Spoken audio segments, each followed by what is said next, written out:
Hello, ladies and gentlemen. Welcome to the Telescope Podcast. Thank you for listening. What's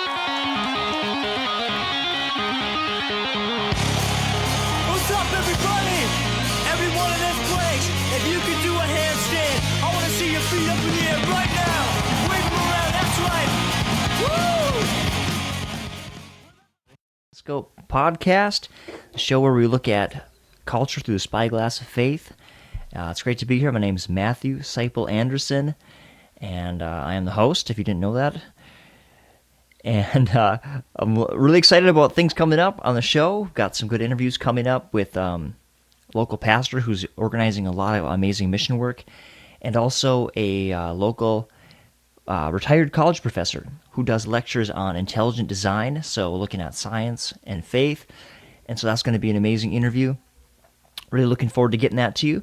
But while I'm waiting to coordinate all of these interviews, I thought, well, maybe I'll just do a classic solo edition of the podcast with just me talking about something.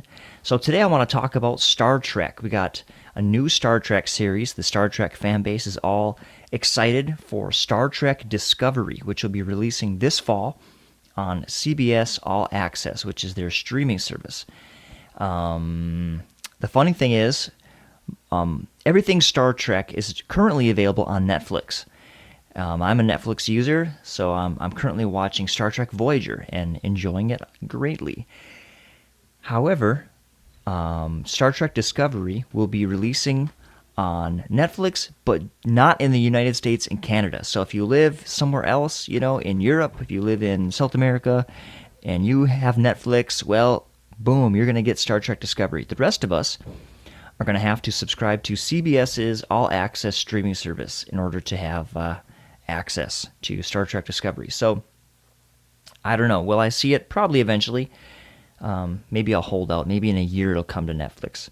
I don't know. I might just be curious enough. I'd be curious to know, if you're listening, are you into Trek enough to fork out the money? I don't know how much it is. It might be like $5. I don't think it's a hugely expensive service, but let me know in the comments section if you are going to subscribe and check out Star Trek Discovery. So why do a show about Star Trek? Well, Star Trek is a really cool show because it goes deep. And if you're a casual fan, or if you're just not a Star Trek fan and you're listening to this, you might think, yeah, right, Star Trek, deep. Star Trek's so cheesy. I'll give you that. Star Trek has an amazing cheese factor. It's full of people in like rubber costumes jumping out and making funny noises to look like aliens, and pretty much every race in the whole universe just has a different forehead in the Star Trek world. So it's a little cheesy. Their budget might be a little low, but that's part of the charm. But Star Trek really does go deep, and if you are a true fan, you know how they use the show as a vehicle to tackle lots of social issues, lots of philosophical issues, and it actually is a show that will make you think. Growing up, I always liked Star Wars better than Star Trek. The Trekkies are aghast. But it's true because, Star Wars is just more of an action thing. I mean, it's got the Force, it's got some philosophical elements, but it's really just about storytelling, storytelling and characters, and it's great, and I still love Star Wars. But Trek gets deeper, I think. It just goes deeper. Philosophically, it's more intellectual. It's more slow-paced. It's more thought-provoking, I think. And so it makes a great discussion piece. And you could go off on so many different things. In fact, you could probably, I know you could do an entire podcast based on, Star Trek themes, things they tackle, things they think, they bring out. And it could be a pretty cool show. Maybe I should start that show. I don't have time to start that show. But if you're out there and you're a big Trekkie, that would be a cool show. Philosophy, Star Trek, current issues. It'd be awesome. What I want to talk about, and this is kind of leading up to my upcoming interview with that college professor, and I don't want to drop his name quite yet, because really none of you will know who he is. Maybe some of the local listeners will recognize his name. But anyway, I was looking at Gene Roddenberry. He's the founder of Star Trek, and I watched a really fascinating documentary on him called Chaos on the Bridge, and it got a little bit into his views, and especially in the Next Generation series, he really had developed his worldview and really wanted to put that conscientiously into the Next Generation series. And, you know, the Next Generation series is probably one of the most beloved series. It really, I think it really solidified Star Trek for the long haul because people were able to fall in love with the concept of Star Trek and not just the characters. You know, you could the show proved that you could have like a brand new cast of characters, but still have that same theme and be tackling issues, and it was deep, and people loved it. And of course, it had a really good cast with Jean-Luc Picard, Engage, make it so. Some of his great lines. Here's a few quotes from Gene Roddenberry. Now, please keep in mind this came from Wikipedia. Just being transparent here. So you maybe take these quotes with a grain of salt, or this one quote with a grain of salt. However, in the documentary Chaos on the Bridge, that documentary corroborates Gene Roddenberry's views toward faith, toward organized religion in particular. So this quote says, organized religion acted like a substitute for the brain, and a very malfunctioning one. And it was a very malfunctioning one. I might not have written that quote down quite right. But you get the gist.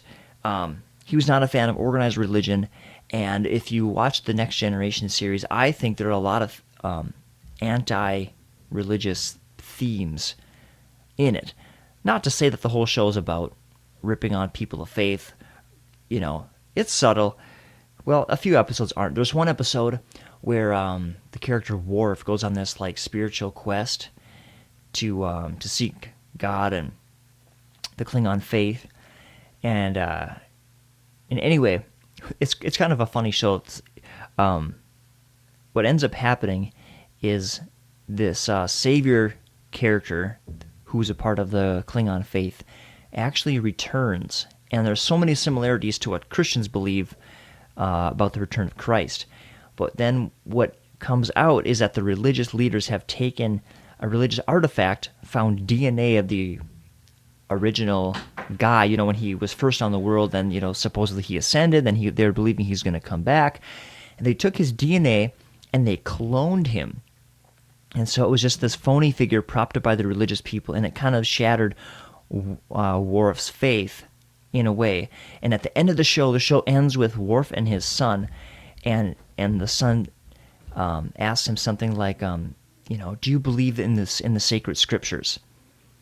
Or are the sacred scriptures true? Something like that. And his response was, I find new truths in them every time I read them. So he skirts the answer, but kind of reveals to the adults in the audience, yeah, my faith is shaken, and I don't really know if I believe this stuff. You know, it's more like just life guidance and good moral advice at this point for me. And I just want to say, I think that Star Trek, especially the Next Generation, can kind of set up a false dichotomy between faith and science. Like, it puts off this idea that mankind in the future is going to jettison religion and jettison all that stuff, and is going to embrace science, and that's going to usher in this noble, grand era of peace and goodwill among mankind, and we're going to overcome all the things that have held us back on the earth, and we're going to transcend, and we're going to go into the stars, and it's going to be amazing, and we're going to get remote controls that are actually death rays, and it's going to be sweet, and all that. And I just think it's a false dichotomy. I think in my life, as I've studied and read, and particularly authors from the intelligent design movement have really, really impacted me in a big way, because they're serious scientists who are not, they're starting with science. And anyway, I can't wait to do that episode on intelligent design. I don't want to get ahead of myself, so I'm not going to talk too much. Suffice it to say, science brings me to faith. Even something like the Big Bang, which, you know, gets a bad rap among Christian people, I think. That theory says that everything in this universe, time, space, matter, all was nothing and came into being. And that just begs the question of how did it get tipped off? How did it start? It just begs the question for God to be brought in, for faith in a creator. And you see that in so many other things, like for example, like the reality of information is another really interesting sciencey kind of topic of discussion. The existence of numbers. Let me explain. There was a school of philosophy called logical positivism, which was kind of in vogue a number of decades back. And it basically put this idea out there that metaphysical statements were literally ridiculous. They were rubbish. You should just disregard all of them and focus only on what can be like tested and proven using the scientific method. I'm kind of running roughshod over that, so if you're a philosophy expert, please forgive me. But that's the gist of it, okay? But think about this. Think about the existence of numbers. Are numbers real? Is information real?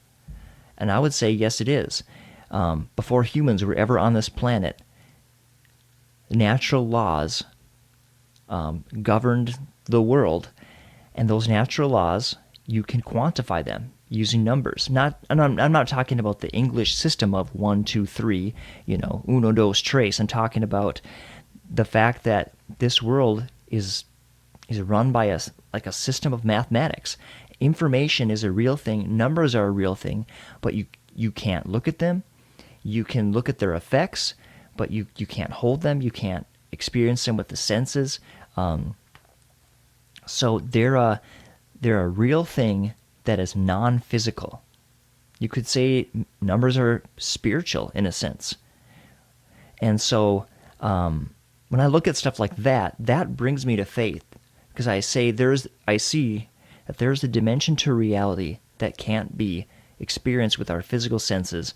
It can't be measured. It can't be looked at by the scientific method, but it's there. And that logic, that natural order, it's like the bedrock of reality. And I just think God is by far the best explanation. There's only one place, and I'm getting ahead of myself now into the intelligent design show that I'm going to do, but there's only one source we know of for complex, there's another word I'm looking for. Now I'm blanking out. See, I shouldn't have got ahead of myself. Complex specified information, and that's intelligence. As one of my favorite speakers, Ravi Zacharias, likes to say, you'd never look at a dictionary and say this must have happened because of an explosion in a printing press. There's too much specific and very complex information inside that book to ever believe that. And I just think our natural world is the same way. There's too much complex, specified information. And that's not, I don't want to get ahead of myself. And that view leaves a lot of open room to discuss the natural world and how things develop and how things come to be. And I'll talk a little bit more about that on the science episode. But anyway, so to summarize, I love Star Trek, love the thoughtfulness, but I think it can create a false dichotomy between faith and science. The conflict does not need to exist between faith and science. They coexist. In fact, the scientific revolution, if you look back, a couple centuries, was really initiated by a lot of theists and Christians. And I don't have that information in front of me, so, just go look it up online or something. Anyway, I think I'm going to wrap it up there before I get myself in too much trouble. I should mention, as I'm watching Star Trek Voyager, I actually find the tone toward faith a lot more pleasant, a lot more open.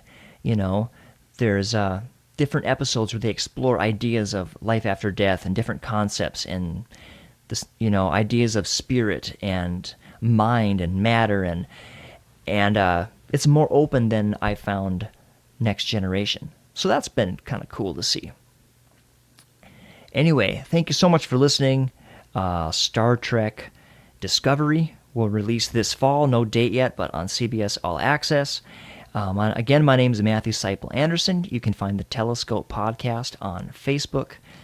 And I'm on Twitter, MSA_music. And my website is mysaviorsanthem.com.